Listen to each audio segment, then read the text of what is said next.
gabara mindil gili waxa saama maqla waa soo xasdahay wax yar iyo gabar yar oo tuug soo galo waay buuq yar aan maleynay meesha markaas u galabo nin iyo naago dhinacan kaliya laaba arkabo oo meed oo dhinteen ninkii oo qaba jirnay uu dilay qawl qaba jir oo furay naagta nin kala qabay isku ahayn laakiin gabadha dukaanay gata guriga ku dhigo guriga si dhagan aan deganay si fiican saa'id misku aqoonin gabara mindil gili waxa saama maqla waa soo xasdahay wax yar iyo gabar yar oo tuug soo galo waay buuq yar aan maleynay meesha markaas u galabo nin iyo naago dhinacan kaliya laaba arkabo oo meed oo dhinteen walaa dabeecadeed baa sheegay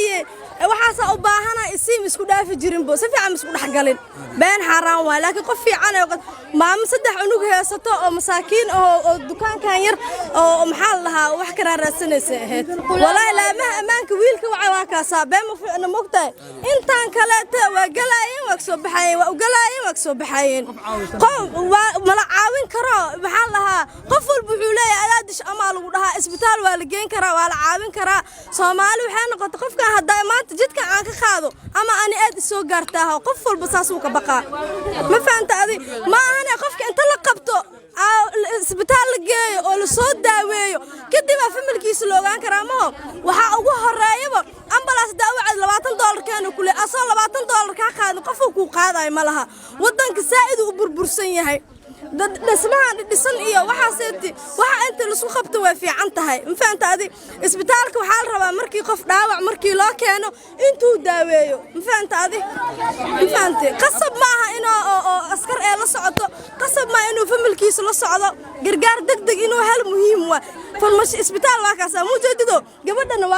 waa tana laga yaabaa isbitaalka qof joogta inay daawasho ugu iimaanaysa ka bixayso tan mid arke ana wallahi xasdahay wax yariis waa inaagsan u taalo oo dhaawacan oo si wada la arki doontaa ma heer gabar mid oo maxaa lahaa oo wada dhiigayso nin dhiig oo wada geesiya la arki doontaa misdheen ninkii oo qaba jirnay uu dilay qawl qaba jir oo furay naagta nin kala qabay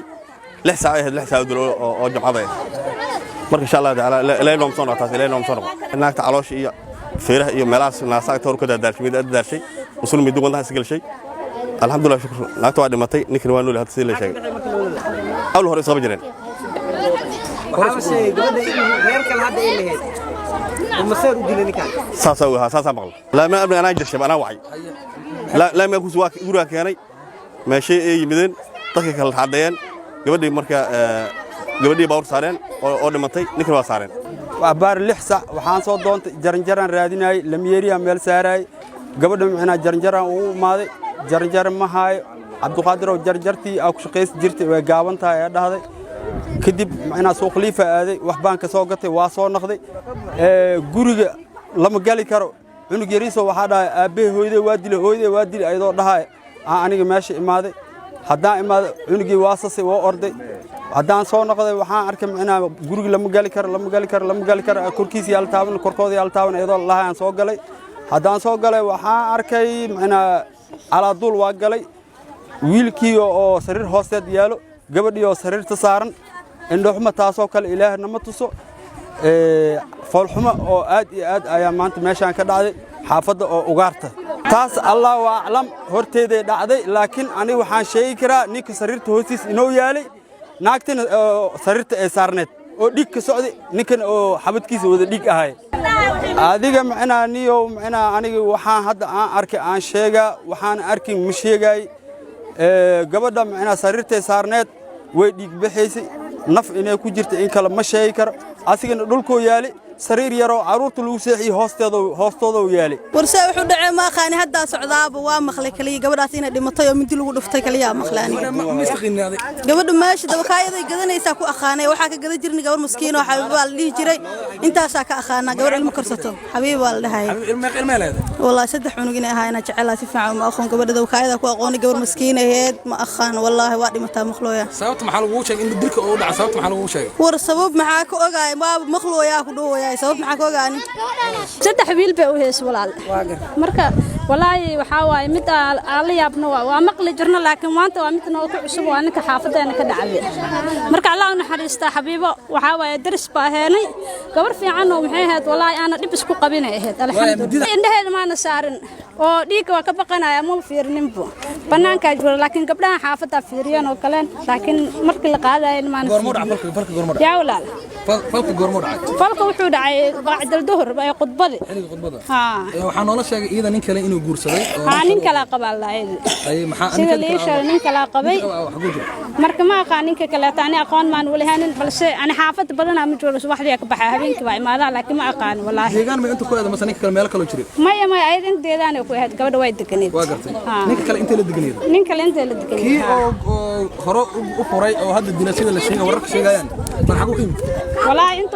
inta la ku qabaasina waa kala tadaan guriga asla ka baxa kale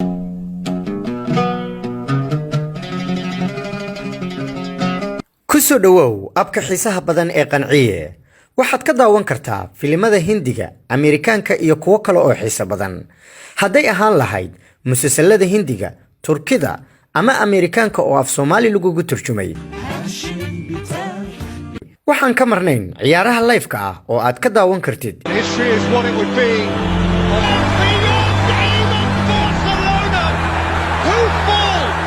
iyo waliba tifiyada Soomaalida dhammaantood. kasoo degso dooqaaga oo daawo bilaa internet rukumo bil ama in ka badan oo hel adeegyadeena caawin 24 saac 7 maalin ah degso muuqaalka aad ka heshid HD ku daawo dhammaan aflaanta iyo ciyaaraha waxaad ku daawan kartaa laptopkaaga mobilkaaga iyo waliba adigoo ku xiriirsan kara TV-gaaga haddaba ha moogan qanciyaha bulshada oo Boqoble Store-ka kuna qor qanciye aniga way qanciyay adiguna ma ku qanciyay